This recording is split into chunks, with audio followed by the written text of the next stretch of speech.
Great. Good evening, everyone. This is the our virtual Board of Health meeting on June 8th, 2020.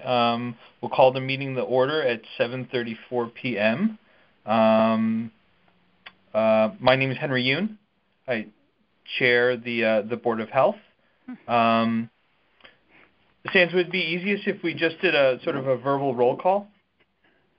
Sure. If everyone could just sort of, I can't say go around the table, but please just state your name. Starting by the order you logged in. So I think Ava was first. Hi, this is Ava Morose. Carolyn Durgee. Mary Frances DeSteno. Bill Mitchell. Christine Vitale. Allie Connolly.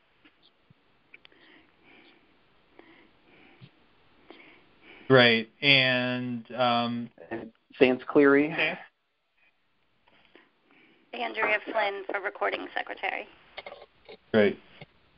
And Jill. Thank you. Is there anyone else on the call? Jill, you there? Yeah, I've tapped in.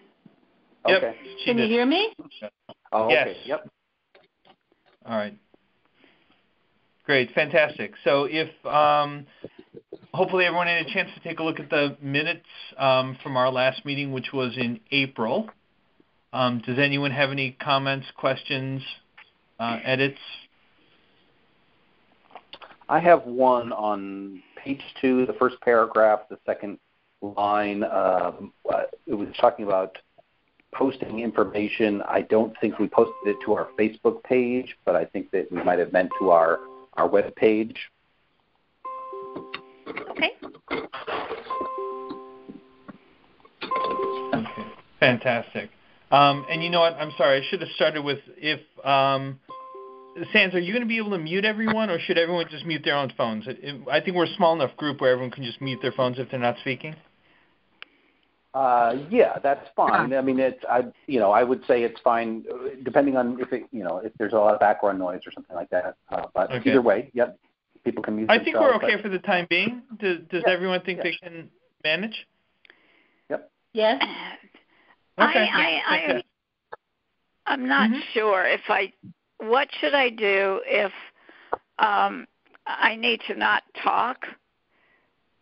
It says something about press 6 to mute against press 6, and I'm afraid if I touch the press 6, I'll lose everything. Well, I'm just going to use the mute button on my phone. It's easier than I tried the 6 and it didn't do anything, so I'm just going to use the mute feature on my phone. Yeah, I think that's probably the best way. So for those of you who feel comfortable muting your phones while you're not speaking, please do. For those who don't want to mess with their phone, and I think we're a small enough group that we can probably manage. Okay. And if it gets all right. out of Thank hand, you. we'll go from there. All right. Yeah, I just don't want to mess anything up here. I completely understand. I'm not that computer illiterate or literate, not illiterate, but whatever. Okay, thank you. So, Sans, I'm sorry. Was your suggestion to change the wording from Facebook to the webpage? Yes. All right. Any other comments, questions, or edits? If not, can I get a motion to approve the minutes with the suggested change that Sans had just suggested, the change of Facebook page to web page? So moved. And I'm sorry, and everyone who's going to, if you could identify yourself. Carolyn. Carolyn, great. Can I get a second, please? I second, Mary Frances. Great, thank you. All those in favor? Aye. Aye. Any objections or abstentions? All right. Fantastic. Why don't we move on to our Director of Health report? Sure. So we'll start off with the budget. So we did participate in a few Board of Finance meetings and participate in one of the RTM conference calls and the final RTM vote. The new position that we had requested for Stratfield School did get approved, and so we're pleased with that. We did get the increase to our temporary payroll line item, the $12,000 temporary increase to that temporary payroll line item. That was approved as well. We did have a $600 cut to our travel and meetings, but that was just sort of keeping in line with they basically kept everybody in the town level with the previous year spending on that line item, so that was reduced to us. Which the only reason we increased it was just the 3-year average had increased, so we just increased that a bit. So, but all in all, we fared very well. We will be waiting on filling that position, depending on how the school year goes. Whether we're going to be going back to full in-person school in the fall will really depend on whether we need that position at this point. So we're going to be playing that a little bit by ear, and Jill's going to be doing some of her magic. We have started the beach water sampling season, so we're collecting samples every Monday and getting those up to the state lab. And the courier service did start actually today, and so we're doing good so far. And in terms of grants, we did receive from the state essentially for the crisis COVID funding, $40,000 for the town of Fairfield Health Department, and it's essentially we can submit for reimbursement to that, and so we've submitted about $9,500 worth of expenses, which is predominantly some overtime costs for early on, where we had people working evenings and weekends for a few weeks, and we've also purchased some PPE. So all of that $9,500 has been reimbursed by this funding, and so we plan to use this. We have about just under a year to use that funding, and so we plan to restock our PPE that we had distributed to long-term care facilities and funeral homes, and then we'll kind of see if we need to expand capacity for our contact tracing if there is a second wave, and so we're kind of holding off some funds in that to see if we need some additional assistance. So then I'll go into predominantly our COVID-19 activity, which has been, for the most part, the predominant activity that we've been in the health department, and nearly all staff have been involved in. We did lay off staff during this time. We laid off, I believe, a total of 12 staff. 14. Mostly what's that, Jill? 14. 14. So yeah. It was mostly our part-time nurses, our health aides, and we laid off 2 data entry staff in our office. And those were laid off throughout the remainder of the school year. We haven't brought back our data entry staff as of yet. We were not due to return to full staff in our offices till June 22nd. And one of those positions, one of the clerical positions, was a grant-funded one that was due to end in June anyway, so we most likely won't be bringing that position back.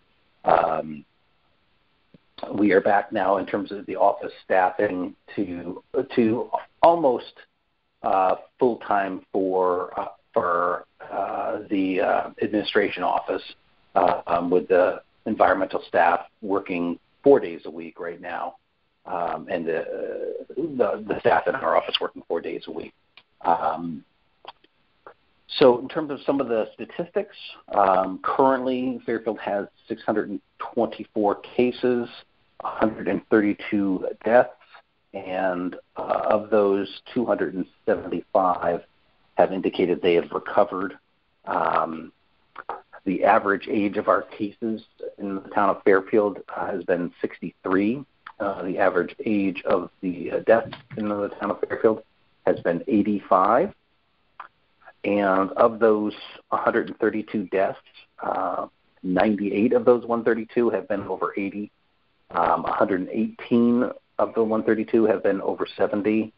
129 have been over 60. 131 over 50, and all of them were over 40. Of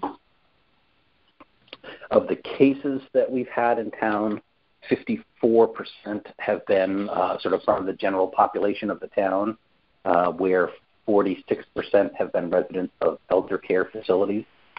Of the deaths, and this is sort of the more shocking but not surprising in terms of national trends with this, but the deaths that we've had, 7.5% has been in the general population and 92.5% has been in the elder care facilities. Jill and Santina and their staff have been doing the case interviews and contact tracing throughout this time. Even starting before that, when it was traveler monitoring, they've taken on the vast majority of that activity. And so by doing this internally, we've been able to ask some additional questions and have data, collect data. Jill's been able to collect data that is unique to what other towns have available. None of the other towns, or I saw one today, that is tracking recoveries, one in addition to us. And we are able to get local data on what symptoms people have been experiencing. So, for example, for the top 5 symptoms for Fairfield have been fever, cough, fatigue, body aches, and headaches. And some of the rates, when we look at the rate of cases per 50,000, Fairfield has been and has stayed below what has been experienced by Fairfield County and the state. And so those are some of the statistics. I don't know if anybody has any questions about stats on that. They wanted to. I actually have a comment about the statistics. This is Mary Frances. Sure. I just want to make a note that when it's related to the deaths, I think that some of the data is skewed a little bit because a fair amount of deaths have occurred in hospitals. So the deaths are included in, say, Bridgeport's count. For example, like for the elder care facilities, if we send someone out to the hospital and they die in Bridgeport at St. V's or Bridgeport Hospital, then Bridgeport counts them as the death and Fairfield doesn't. So I think the death rate is a little bit higher, but probably not by huge percentages. But there's to note that it could be, say, in Norwalk's data too, if someone went to Norwalk Hospital. But like I said, some of our deaths that were positive in Fairfield died in a different town. Yeah, actually, I would just just to piggyback off of you, Mary Frances. Oh, sorry, this is Sally Connolly speaking. I did hear really the same thing from some people, some of my former coworkers at Cambridge and Ludlow, who were in infection control or directors of nursing, et cetera, that it was like somebody would leave there and go to the hospital and then there would pass. So, yeah, I'm curious to know how that's affecting the numbers, especially since they were already so high, Mm-hmm. So, Jill, do you have any comment on that? I know that in a lot I'll let you comment on that. Okay. I think which has been kind of an issue from the beginning of this, that the record keeping and the information we get from the state may not be as complete as we would have liked. Early on, we were getting home addresses when people were actually long-term residents at whatever long-term care facility it was. And, that eventually got corrected. I have to tell you, I'm looking at my data right now, and there are a number who expired at St. V's or at Bridgeport Hospital, but their street address is well, for example, Ludlow or Cambridge or, whatever the LCF was. So that may have happened. I'm not so sure how consistent it has been, though. Yeah, because my understanding was that the hospitals wouldn't claim, they would basically report on the home address given by the transferring facility, so that if it was a nursing home, they would report that this person was a resident of Fairfield. So just same as that Fairfield would, if somebody moved into a nursing home from another town and gave that address, that would count as a Fairfield resident once they moved into one of the nursing home facilities. And again, I think that system is going to have some inherent looseness to it, if you will. But I think if that, as long as that it's consistent amongst all towns, then it should, even out, overly skew the data. Any other questions on the data? Because I didn't want to glance over that and have people come back to that. I actually have one more question out of curiosity. Now that the town is more open, have we seen a lot of new cases, or have we kind of plateaued? How do we look? Because we've been open since 3 weeks now or something? Yeah, the cases, for the most part, so here two things are going on. So for the most part, the cases are continuing to decline, but what we've had going on is, as you're well aware, the point prevalence survey is going on in all the nursing homes. And so that's where every resident, every staff member is now being tested on a regular basis. And so we're seeing a lot more testing going on, and we've had, testing availability dramatically increase. So a lot more testing is going on, but what's happening is the positive rate of those testings is dramatically declining now. So at the peak, we were at 30% positive. 30% of those tested were coming back positive. The last week for the state, it was under 2% were positive. So those things are dramatically coming down. So on an individual case-by-case basis, we're still seeing, some cases coming in each day. The majority of those are nursing homes. I think within the last several days, I think we only had one non-congregate living setting resident with a positive. And so the numbers are coming down, but we are seeing a lot of increased testing. So it's not coming down rapidly or significantly. I think all the other variables continue to decline: hospitalization, positive number of tests, ratio of tests, the rates per population. All those numbers are coming down. This is Sally. Again, I just have another question. Well, one is kind of a comment question, but there was some article that people were sharing today that had to do with, seeing new cases, but when you actually explored it, it was like additional deaths. But I'm assuming that those were just from people who had been infected potentially a while ago, and then it just reached that point. I mean, that's the way I read that. That was kind of the first thing.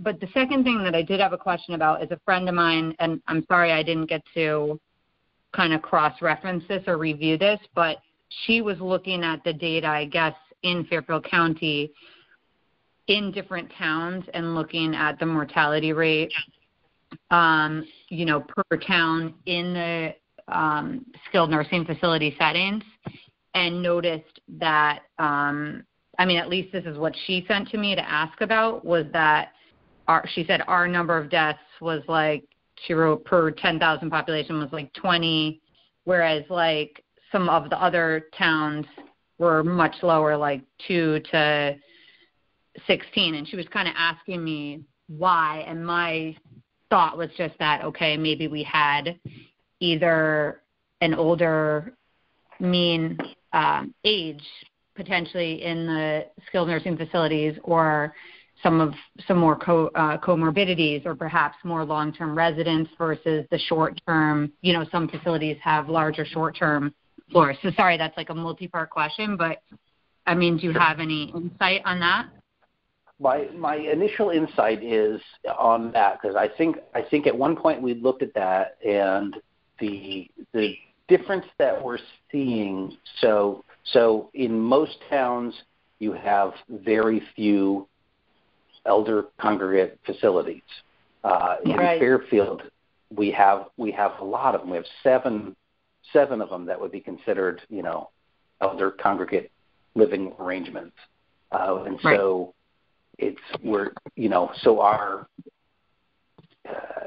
you would almost have to do it by how many deaths per elder care census to get a true rate, as opposed to deaths per population. So I think that because I don't, when we look at how many people are passing in our elder facilities, it's not significantly different than what we're seeing at the state level or at the federal level.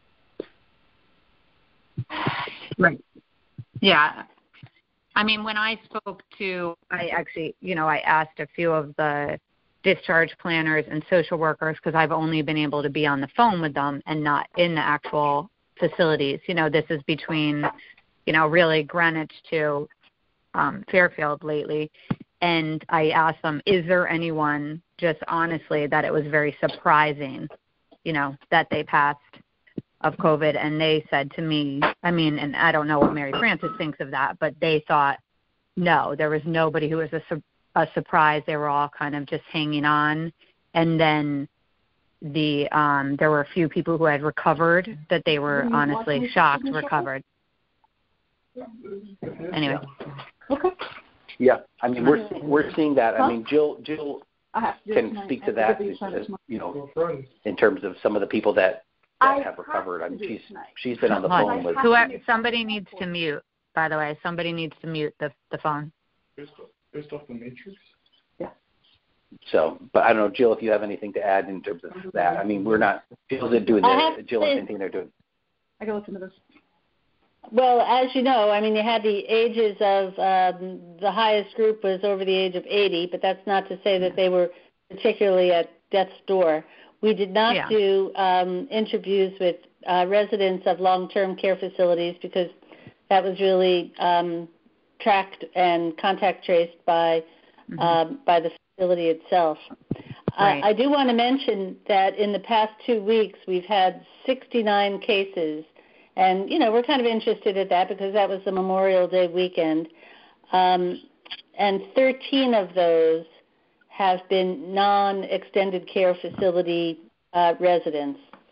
And in the past week, oh my gosh, the numbers are really quite low. In the past week, we probably have about 20, and 3 of those are non-extended care facilities. So the incidence, at least of tested individuals in the community, has really dropped off dramatically, I think.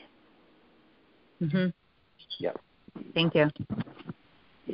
So any other questions on the data portion?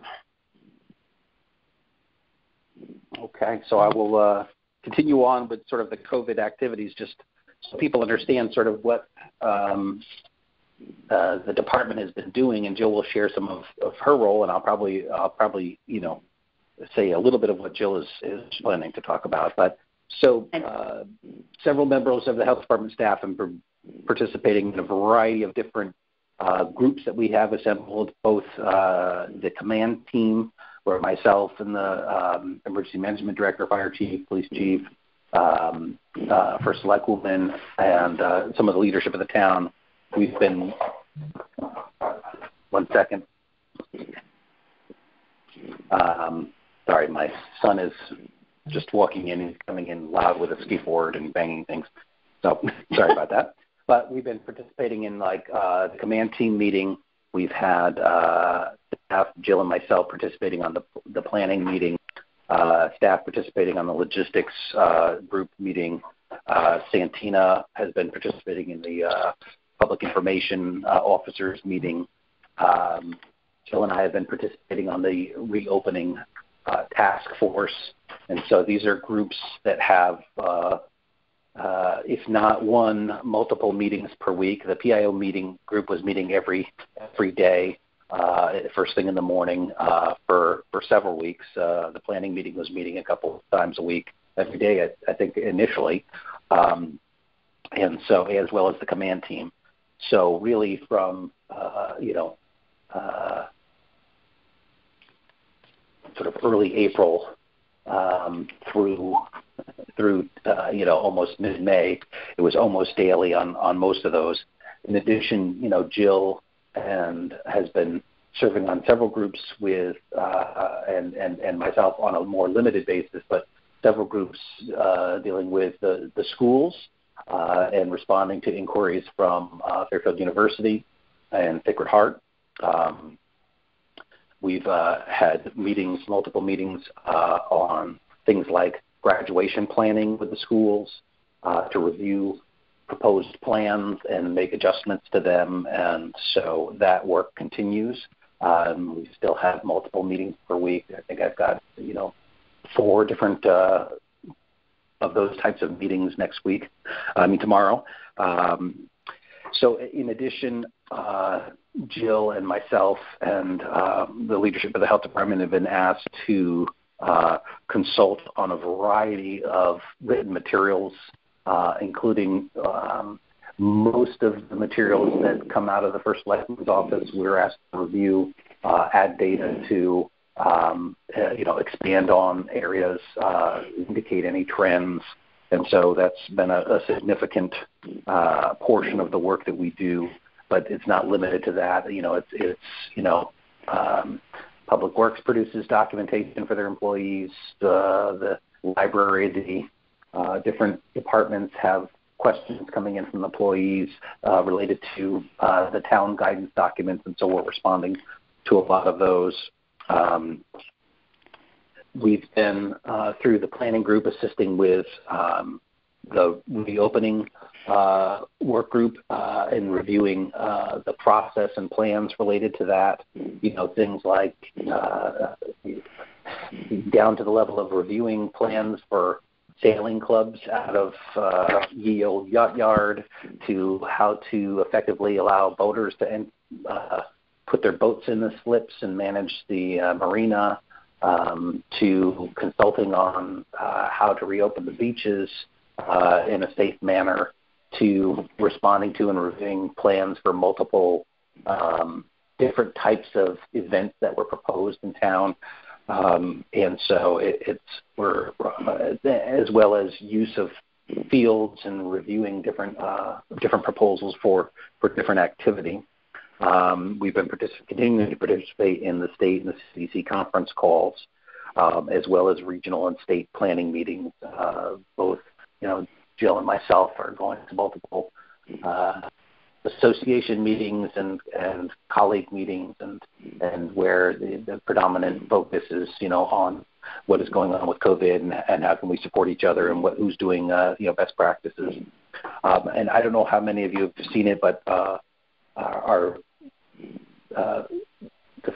health department has been maintaining not only the town's COVID page, but also the Fairfield COVID data page. I don't know how many of you go onto that data page, but we have what I think is one of the best data pages available of any town.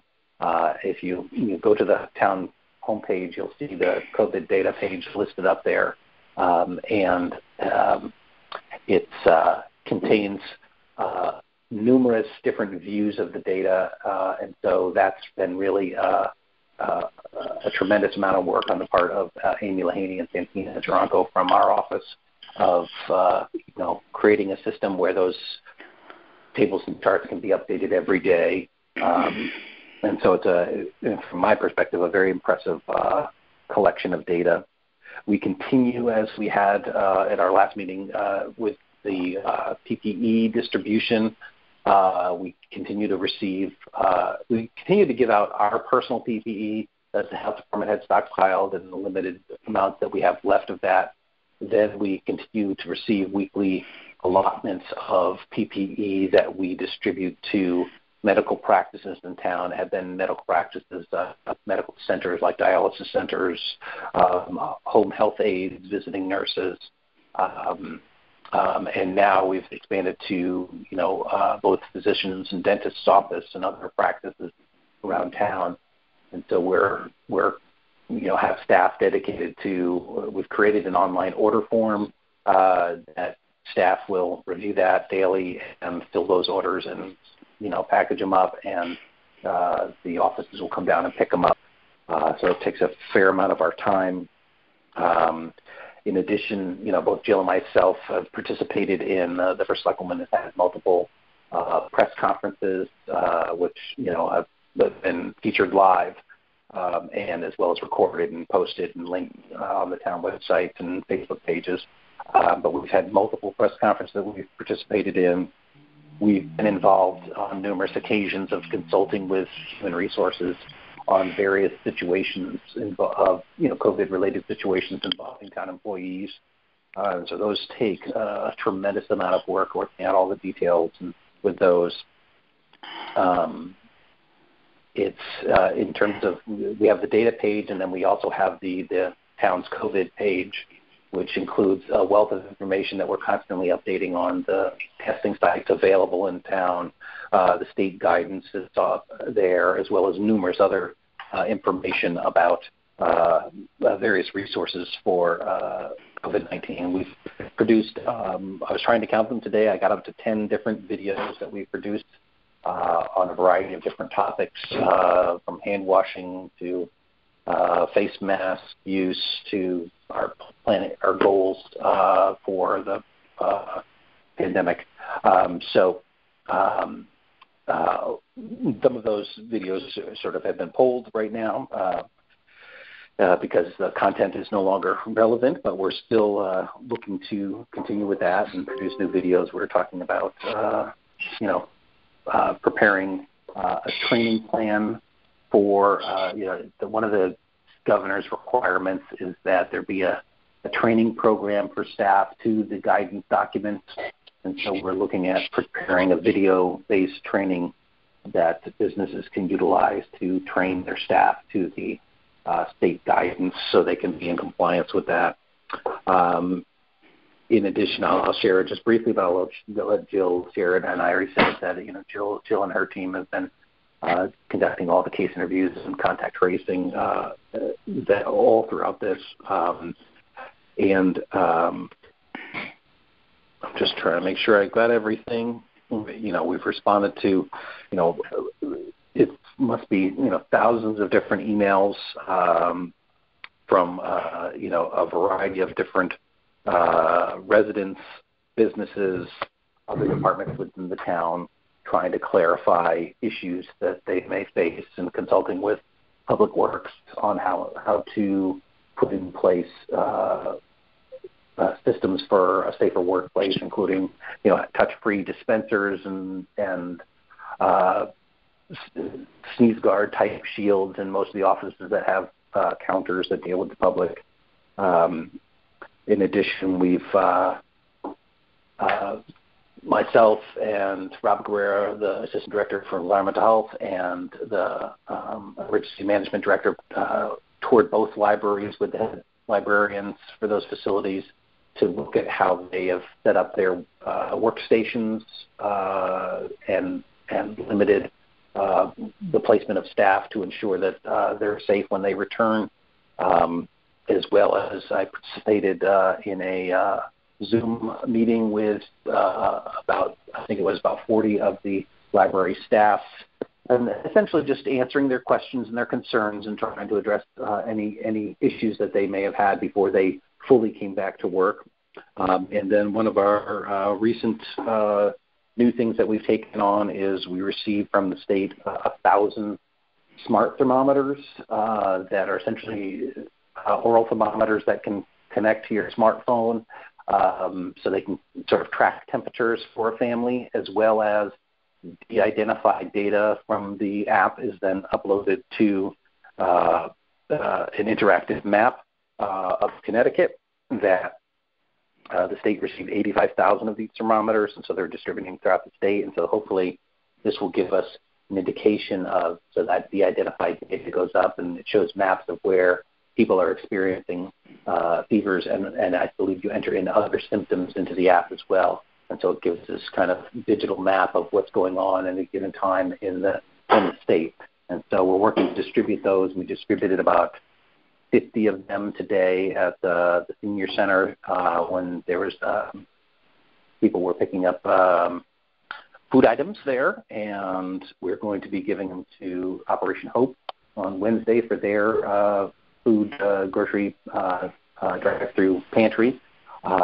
We are dropping off tomorrow 200 of them to the schools, and so those who are picking up meals that the schools have been doing all along, about 175 families, 200 families there, that those will be available too, and then we'll continue to be working to get these thermometers out into the community. And so that is, I'll wrap it up and say that's a brief overview of what the department has been involved in. It's been kind of a whirlwind for all of us. As I said, working, initially back in late March all the way through till mid-May. It was most evenings, most weekends. I would say every weekend we were in constant contact, being asked to produce materials and update records, and doing all of our daily data activity. And it's lessened somewhat to where it's maybe just a few things in the evenings, but still a few things on most weekends. As we open the beaches and trying to enforce social distancing, and now as we're responding to the different peaceful assemblies going on throughout the town over the last 2 weeks. Responding to those in terms of, from a public health perspective, offering guidance on how to do that in a safe manner to make sure we're not increasing COVID-19 transmission. So we continue to work, and we will, I imagine until we have a vaccine, that we'll continue to do this level of work. We've already started planning for our fall vaccination campaigns, which we will be doing a little bit differently. For flu, it'll most likely be a drive-through, which will double as a full-scale exercise that we are obligated to do under our preparedness funds. So it'll be it'll essentially take care of that deliverable for us. We'll hold that drive-through vaccination clinic at our primary point of dispensing site to qualify as a full-scale exercise. So, and then we've already started planning for when we get COVID vaccine, how we'll be doing that, and we'll essentially be following a model that we did in H1N1, where it'll likely be very select groups, small amounts of vaccine initially, that we will essentially take reservations for, make appointments, and we'll have people coming separated by time. So I will leave it at that and ask if there's any questions.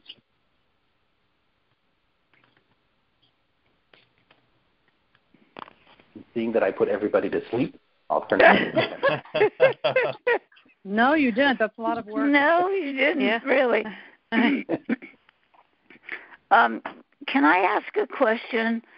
I don't know, with these 2 and 3 phases, when do you think that nursing homes will be opened up for families to visit their relatives in nursing homes? I think it'll be a long time. Ouch. I would be really surprised if it was. I can envision potentially some very limited type of visiting going on, but that would even surprise me, that if that was allowed. I mean, some of the models that Yale put out recently show a second wave for Connecticut starting in mid to late August and going through September. So that's not a prediction, but it's just one of the. You're talking about a second wave in August and September, and this is June. Yeah, that's what. Well, Ouch. I'm saying that's what the models are showing right now. So that. But all the models have been wrong. Well, I would say not all of them, and it's, so when you put out a model and you say, this is what we expect to happen under certain scenarios, and so some of the models were wrong in that they overestimated what may happen, but they also didn't necessarily fully account for the types of non-pharmaceutical interventions that were used. I mean, one of the models said there could be, millions of deaths. That didn't happen, but not a lot of the models took into account, shutting down all businesses in the country, or almost all businesses, and having everybody self-quarantine at home, for long periods of time.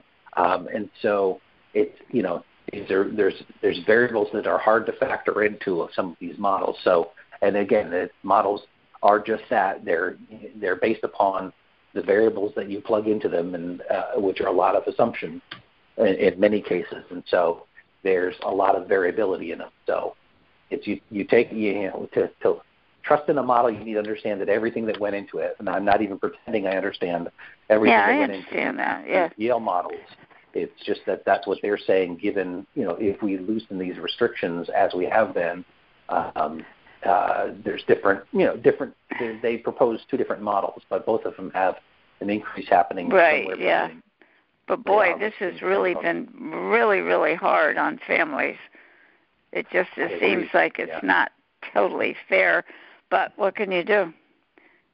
Yeah, and so it's a difficult thing, so it's when there's not a lot known about this particular virus, we can make assumptions about the virus based upon experiences with other coronaviruses. Right. Each one is slightly different, and so as we're learning with this one, it's different from SARS and MERS and which are other coronaviruses.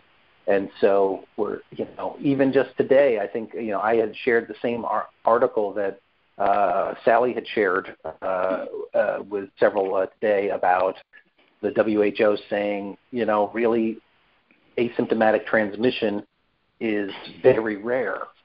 So they're saying it can happen, but it's very rare, which, well, just I just 3 days ago. I just have to think as probably the oldest member of the board. I really have to watch myself. But I also, it's the age group of, I have friends in nursing homes, and I can't talk with them. Well, I can talk, but I can't see them. And not necessarily for me, but it's hard for them. Of course. I mean, they're all they have is their caregivers. We can't, as family members, get in there and talk to them and tell them we love them or whatever. And it's very sad for them. And it's just sad for everybody. Yeah. No, I get it. It is, and it's difficult. My wife would like to go and hug her father, but and he only lives 3 blocks away. But she doesn't want to risk getting him sick, so she. That's the sticking point. Yeah. Yeah. All right. Well, I just had to say what I had to say, so I'm done. Sure. Yeah. Any other questions?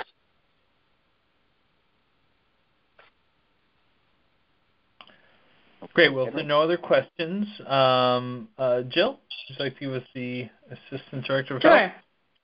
Believe it or not, I do have a few things to add to what Sam says. Yay.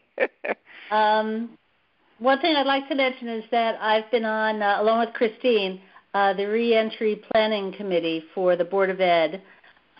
We've only met, I think, 2 times at this point, and it's just a group of teachers, board members, PTA presidents, the paras, myself, and just they're working on two groups. One is the direct project plan group, and the other is a survey group. And apparently, I'm not aware whether or not it's completed, but they have been doing surveys of parents and teachers and staff. Christine, you could probably speak more to that than I could. And we're just trying to, get our footprint going forward for the possible reopening of schools in the fall. On top of that, we received the rules for operating summer schools last week. And although no decision has been made about opening summer schools, there's actually, Sands and I met with the head of special ed, Rob Mancusi, last week, and the head of operations, Andrew Papageorge, just to discuss what can be done, what needs to be done if we are going to go ahead with opening, and it's a big decision. Wow. Yeah, it is. Yeah. Oh. And the children need it, and yet, you can't be putting people at risk, and the risk is still there. There's still spread in the community. On another front, the nurses have been closing their schools. We've actually been moving away from the phone calls to the positive residents because, well, thankfully there are fewer phone calls to make, and one of the special projects person at the health department is taking over the contact tracing for that. We still make a few phone calls, as Eva knows, and it's been a challenge. It's been a real challenge to close the schools because their principals are trying to minimize people who are in the buildings. On the other hand, we have hundreds, if not thousands, of medications that need to be returned to students and families. Because of our layoffs, we don't have nurses at many of the private schools in town. I was up at Assumption today distributing medications to parents and getting paperwork, just the usual things you need to do. It's been a challenge. I bet that what you're doing is that the public has no idea how difficult this is for you. I mean, I'm not a health person. I'm just a liaison from seniors, but I'm sitting here as a retired teacher looking at this, and I'm like, wow, you really have a whole bunch of stuff to contend with. Yeah. Well, as Sam says, we've been working pretty much nonstop since the middle of March. I believe it. One thing that we have notification from the state today regarding immunizations, the mandatory immunizations for school entry, either at K or into 7th grade, and they did not allow any sort of a waiver, extension, grace period, not allowed. If school opens in the fall, everybody has to be fully immunized. And quite frankly, I am fully supporting that position. I would too as a teacher, because goodness gracious, you go in the classroom and 2 days later you could be as sick as a dog. Because I taught kindergarten, and you know how those kids come in. And I don't think I've been sick. I am now like 86 years old, and I'm like 20 years away from where I was. I haven't had a cold, and I think it's like all the stuff that went on. I just got so vaccinated, so to speak, against it. Yeah, your immunity. Yeah, my immune disease. But these young teachers coming in, no, it's not fair for them. The children should be totally vaccinated for everything. Get their flu vaccine. They should get all of it. Actually, speaking of the flu clinic, we just received, on Sam's recommendation, we ordered twice as many vaccines as we usually do. And we have to order the needles separately. I just got the order today, Sands, and enormous boxes of needles for the flu clinic. So we should be set for that. Mary Ellen Dragasevich and I, she's the flu coordinator for the nursing department. She and I are going up to Milford tomorrow. Milford holds a drive-through clinic every month, and so we're just going to go up there and see how they organize the drive-through. And my biggest fear is, how do you vaccinate a child in a car? But we'll get through it. Somehow, some way, we usually do. Yeah, Sands wants to push that forward, and I think it actually will work very well. But we're just learning about it, so it'll be okay. Sorry, I missed that last part. Push what forward? It's Sally. Sorry. Sally, it's the drive-through immunization for seasonal flu. Okay. Yeah. On the personnel front, Sam says that and thanks to his presentation, we got another position for the 2 nurses now at Stratfield School. But in addition to that, we've had 3 nurses, full-time nurses, retire. So I'll be looking to hopefully hire, with schools opening, 4 full-time nurses. And actually, I've had a lot of interest, so I'm looking forward to that. It should be good. And let me see. I think that's it. We're done. I'm done, at least. Great. Well, any questions for Jill? Comments? Okay, so this is Sally again. So and maybe this is way too big a can of worms to open right now, in which case you can completely shut me down on the question, but just talking about the vaccination piece, yes. And talking to, obviously there's people looking into that for COVID, but I have people that I have a good friend of mine who I would say who's even much more on the liberal end of the spectrum, who has completely gotten vaccines for everything else, had COVID and recovered. And I just brought it up to him saying, hey, what do you think about this? He's like, there's no way I would get it or have my kids. And I just think people need to have that in their minds that there's just tons of people who they're just not going to get it because of the newness of anything. And because of how the percentage of people who have recovered. I don't know. Just curious about thoughts on that. I think it's just completely, it's to be able to get consistency in that would be almost impossible. So on one of the CDC conferences, this is Sands, I'll just respond to it, and I agree that there will be a lot of nervousness about it, but on one of the CDC conference calls, they kind of talked about the heightened stress for safety for this particular vaccine, in the sense that this is a vaccine that will potentially be distributed to billions. And so I get that, level, but there's still people the safety level has to be. Yeah, but you don't know the safety level till years after. Usually vaccinations, it's been a much longer period of time of testing and efficacy. And listen, I'm coming from a standpoint of I got my vaccinations, my kids did, but I just wouldn't give them the COVID vaccine. Maybe if it was years down the road, but it doesn't HR affect. Yeah, just curious on that. I just can't imagine getting a consistent, consistency in the school. There's always going to be a lot of dissenters to that. So despite safety or whatever else.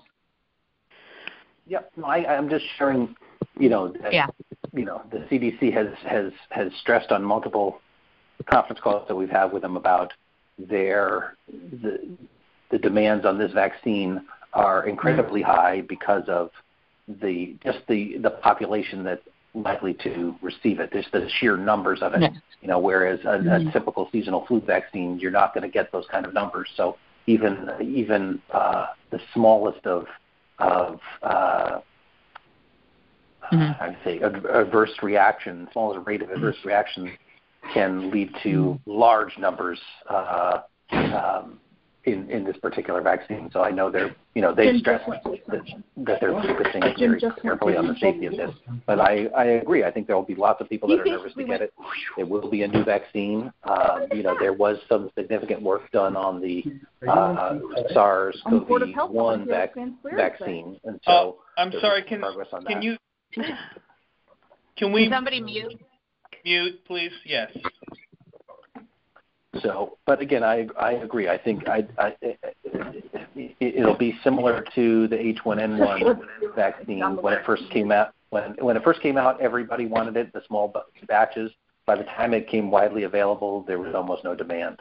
And so I think there'll be a similar type of thing. There'll be some early on people that really want to get it, and then once we learn more about it, I think we'll see less people, necessarily clamoring to get it. Sands, it's Christine. Has the CDC given you any timeline about vaccinations, when they think we might see the first round? I haven't heard a date. I'm wondering if you've heard any new information. So some of the date ranges I've heard is some very small amounts, potentially late fall, early winter. Nothing significant until January, and most likely, when it comes to like mass vaccination availability, probably won't be until early next spring. So small amounts, potentially late fall, early winter. Those will likely go to high risk individuals. And then as more becomes available, we'll work down through those priority groups, and then probably sometime late winter, early spring will be mass vaccination clinics. And can I ask one more question, just going back? For the contact tracing, do you trace hospitalizations or just confirm cases? Go ahead. It depends. If there's a resident who is hospitalized, we'll call them. We'll call them at the home number, and we've certainly spoken to people in the hospital as well. But if it's a nursing home resident, no, we do not trace them, whether or not they're in an ECF or if they are in the hospital. I think that will change, but right now, no. But right now we have. So for these new cases, has any of them been hospitalized, or do you not necessarily know? Once you know that someone in Fairfield has tested positive, you may not necessarily know the course of treatment that they're getting, or do you follow that for each case? Just anecdotally, when I speak to nursing supervisors at the ECFs, how many they have in here. I mean, it's Mary Frances, you know very well how they are cohorting in all of the LCFs. Positive patients with symptoms in one wing. Patients and then after they finish that, they go to the quarantine wing for a couple of weeks just to make sure in case they, or something like the quarantine wing are like people that go in and out to dialysis or in and out of the building quite often. Or once, a couple of weeks with no symptoms after the COVID, and then they go on to a negative unit. And what about for the general population, someone that's not in extended care? So and what about we interview them all. And there's depending on what information is plugged into the system, we'll potentially be aware of, especially if they were tested in the hospital, we'll be aware that test was done in the hospital and that they were hospitalized at that time. Right now we are. And initially we were doing this traveler monitoring, and then we transitioned very quickly into really case investigation and confirming that people were notifying their contacts, but we weren't doing active monitoring of those contacts because the peak increased so rapidly. We went from traveler monitoring within 2 weeks period of time to where we had widespread community transmission going on. So during periods of widespread community transmission, there's really no contact tracing. The state, we would ask the state, what do you want us to do when we get these reports now? And they said, honestly, we have no expectation of you to do anything. The state is not doing anything. We are at a point where there's simply too many cases to manage at this point, but we will transition back to that once the case numbers start to go down, and that's what we're getting at now. We're in the process right now of switching over both to a new state database system for contact tracing and shifting our staffing levels to allow for every case will be contacted and interviewed. They'll have an option to enter electronically individuals that they felt they were in close contact with, 15 minutes or greater for less than 6 feet, for 15 minutes or greater, events that they went to and locations they went to. They'll enter that all into this electronic system, and then those information will come back to us, and then we will reach out to the contacts either electronically or in person and make them aware of that they're a contact, and then we will either electronically actively monitor them. So the system allows for either texting or emails, where you receive an email and saying you fill out a quick survey each day about how you're feeling, what's your temperature, or those types of things. Or we'll do that in person. And that's what we're transitioning to right now. They're coming off and we did something different than anybody in terms of every single case in Fairfield was contacted and interviewed, assessed for their symptoms, asked about their contacts, asked if their contacts were notified, and if their contacts were quarantining. And so that was the extent that we did that kind of case investigation and contact tracing. But now we're transitioning back to a phase of active monitoring of all. So we contacts. got some money because since we're paying the interest on the debt. Okay. Thanks, Sam. $2 trillion of the initial payments. I guess we should be glad to get this little bit. But I need to find. All right. And I don't know whether. Hold on. I didn't. I just have one quick question. This is Ava. Go ahead. Are we somehow also going to be following the antibody tests too, or just the respiratory specimens for active cases? Because yes. there's going to be a lot of people that don't have maybe necessary active symptoms, but then will have tested positive with their antibodies. Is that going to be something we'll follow? And if so, how will that be done if that's in the plan? So right now, the state is saying there's no follow-up to be done for people with antibody tests. So we are not planning to do any kind of interview or contact tracing of people that with positive antibody tests. Simply positive cases with respiratory samples and following the contacts of them. Okay. Great. Any other questions? All right. If there are none, let's move on to communications. I have none. All right. Any old business that anyone would like to discuss? I have none. And since it's a relatively new board, I should mention when I say I have no communications, obviously I have thousands of communications. But every now and then I will receive materials that are addressed to the Board of Health of the town of Fairfield, and those communications I bring forward to the board. But so, for example, sometimes somebody will make a complaint, and it'll be addressed to the town of Fairfield's Board of Health, and so I'll bring those forward. But I have none of those at this point. Great. Thank you. Any new business? Does anyone have any new business they'd like to discuss?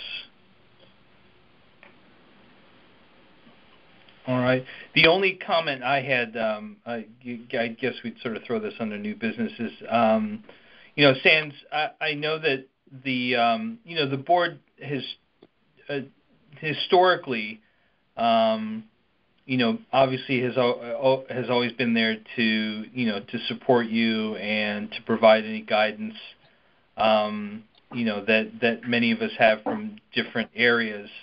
whether they're healthcare related or just common sense. I know there's a lot going on. I know you're getting flooded with information. I appreciate the fact that you're not flooding us with information. But is there anything in particular that the board members that we can do to help support you specifically in any way? Yeah, no, I mostly appreciate your understanding, especially with the lack of other issues that we're bringing to the board over the past 9 months now. As many of you are aware, since August 6th, my life has been extremely busy. That was the day that the Phil Pyle investigation started for the health department, where the health department got involved, and so it's been an exceptional year for me. And so I think to Henry's point, we've often brought more issues before the board in terms of policies and procedures for approval, revisions of regulations, revisions of local health code, or even updates to these school standard operating guidelines for the nurses. We've all been very busy this past year, myself especially. So I appreciate that it has been an atypical year for the board in the sense that we haven't brought a lot to the table to be reviewed and hashed out and voted upon. I appreciate your understanding in that it's been we've had our efforts on responding to these two crises that the town has been enduring for the last several months. And so I appreciate that. There are points where I do some of the things where, for example, that that Henry has particularly been involved in terms of supporting some of the public forums that we've had for various issues that have come up in town. From Henry, you were I believe you were at Dwight's school for when we had the forum at Dwight's school for the air testing we did there, and at the forum at we talked PCBs, we talked mold. Ludlow High School at the PCBs, and so I appreciate those types of issues of really, just having other voices up there is greatly appreciated. It's at this point I would just, sort of, requesting that, that you be almost ambassadors of what is correct and proper behavior in this time. It's difficult. I haven't, and I'm sure most of you are doing all these things, but I say to my wife, I can't, I say to my soccer friends, I can't be seen playing soccer with you because the governor hasn't okayed it yet, so I can't come, and you probably shouldn't either.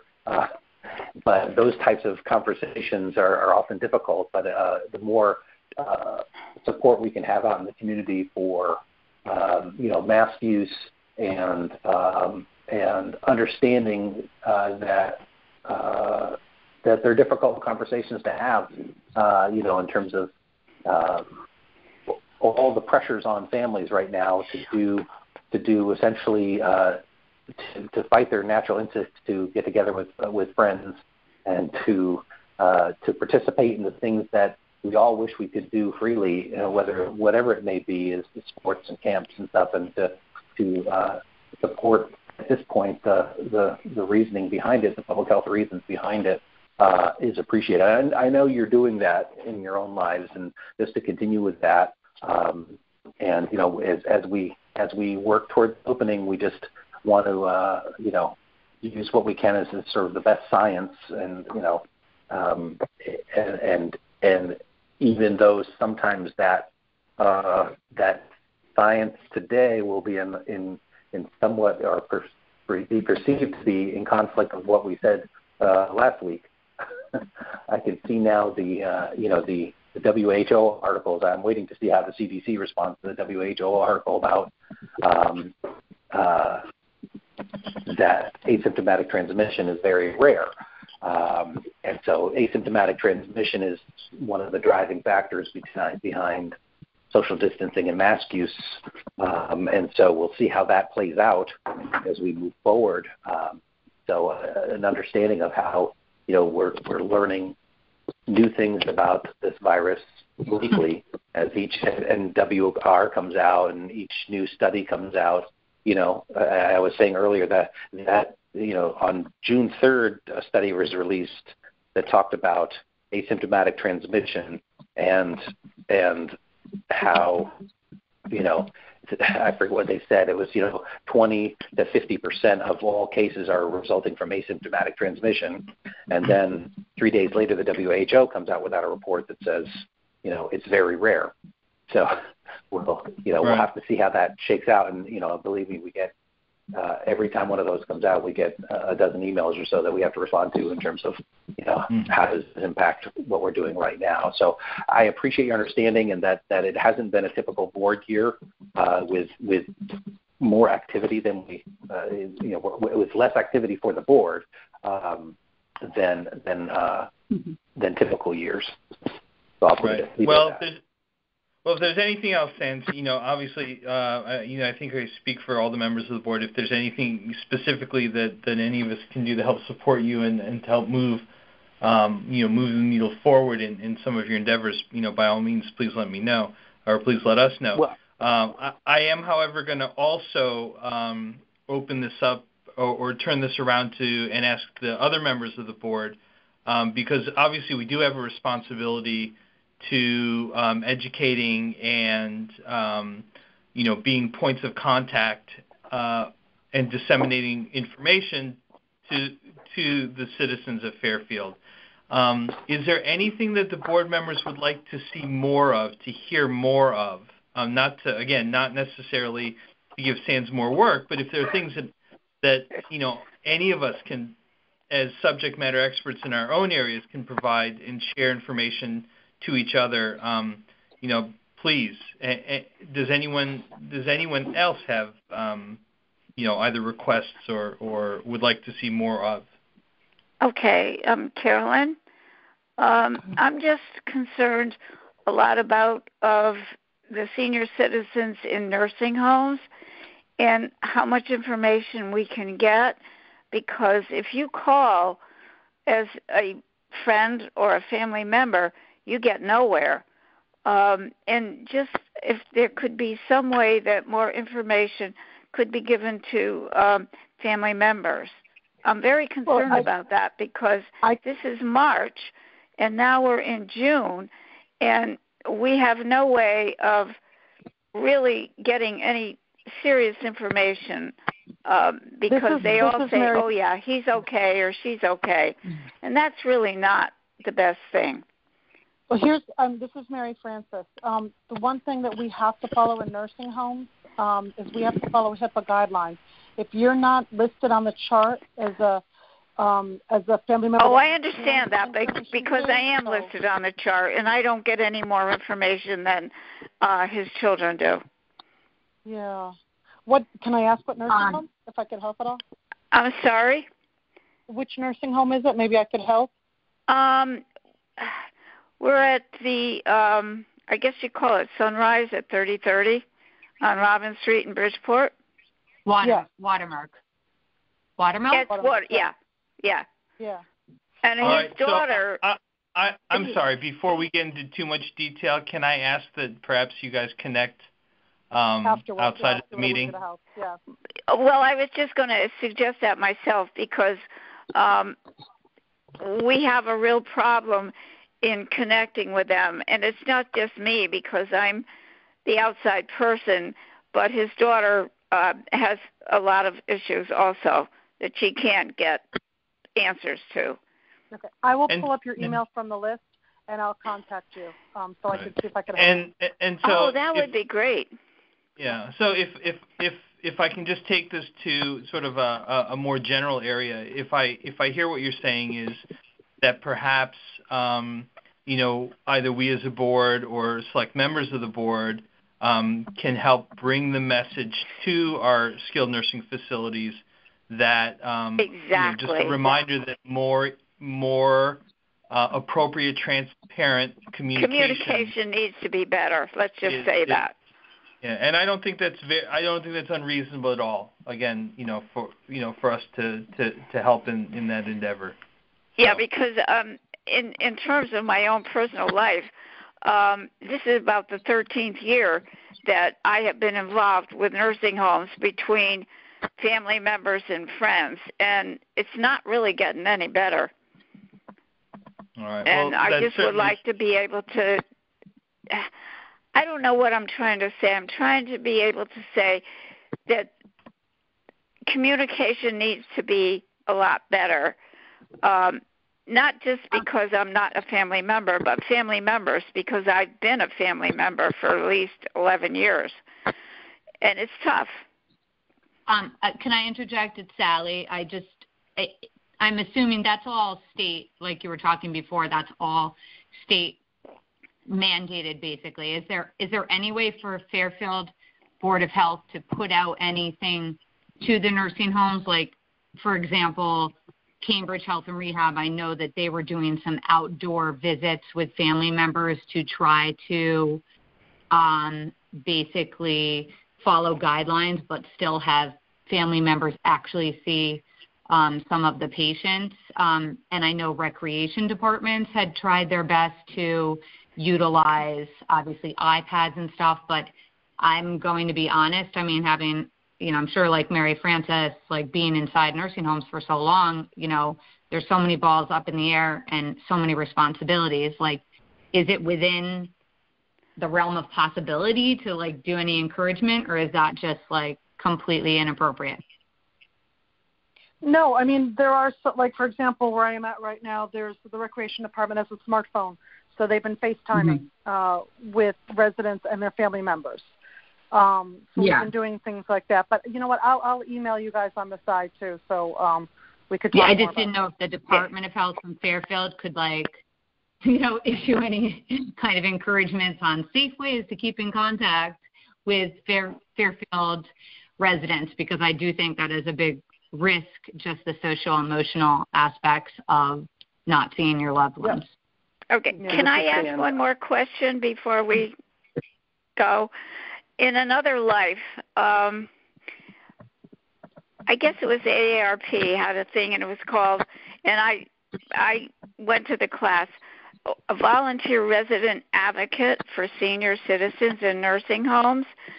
Do they have any kind of a program like that anymore? It was sponsored by AARP, and I went through the class at Bridgeport Social Services. And I actually had a nursing home where I went, and I was a resident advocate. But it doesn't seem like they have a program like that anymore. This is Sam. I'm not aware of any program. Am I too old to know that was a possibility?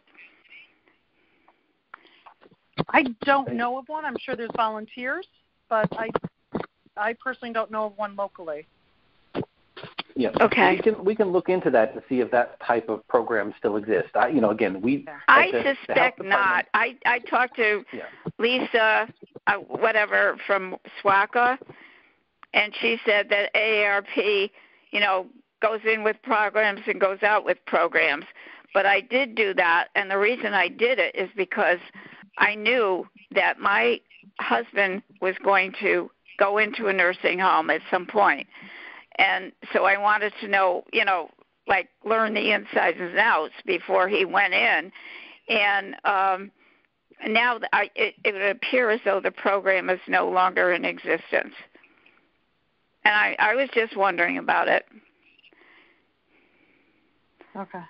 Yeah, and we can look into that, to see if there's something like that. So I've got that written down as a task to look into. Okay. Again, the local health department doesn't regulate long-term care I understand facilities. that. So it's really a state function. We regulate the kitchen of long-term care facilities. That's about it.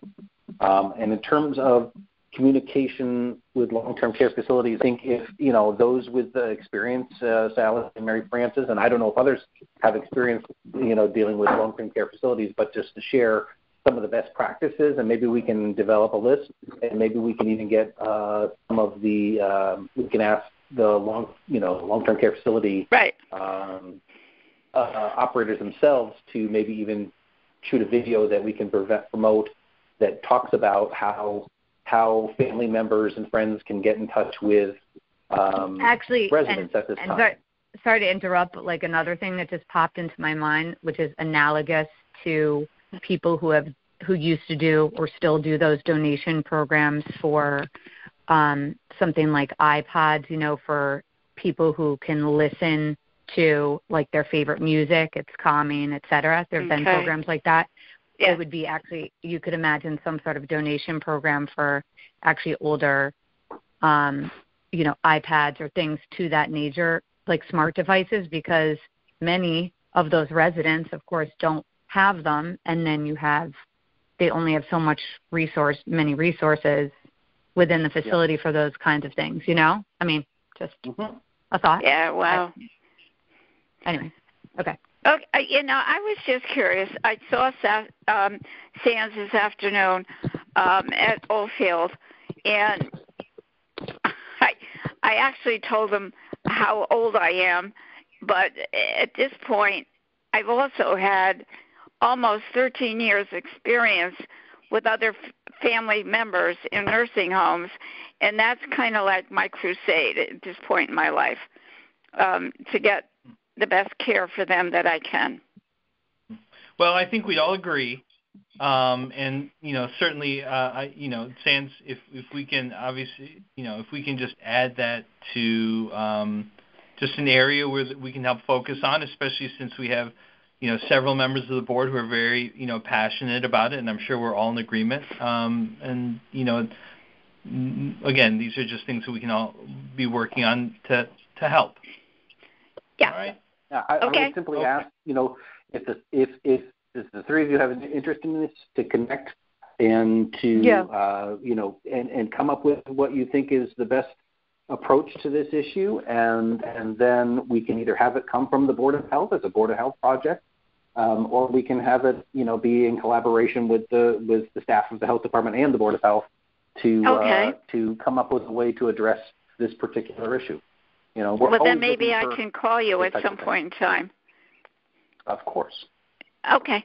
That's a good thing, because I'm really compassionate about this, not just for me, but for all my family members, because, as I said, 11 years I've been dealing on a personal experience with nursing homes, and I became a volunteer resident advocate because of that. And then the program from AARP kind of disintegrated, and now how do you deal with it? Okay. Well, I think Henry says we're going to work on it. So. Okay. Yay. Thank you. All right. Okay. All right. Well, thank you, everyone. If there's 10 seconds.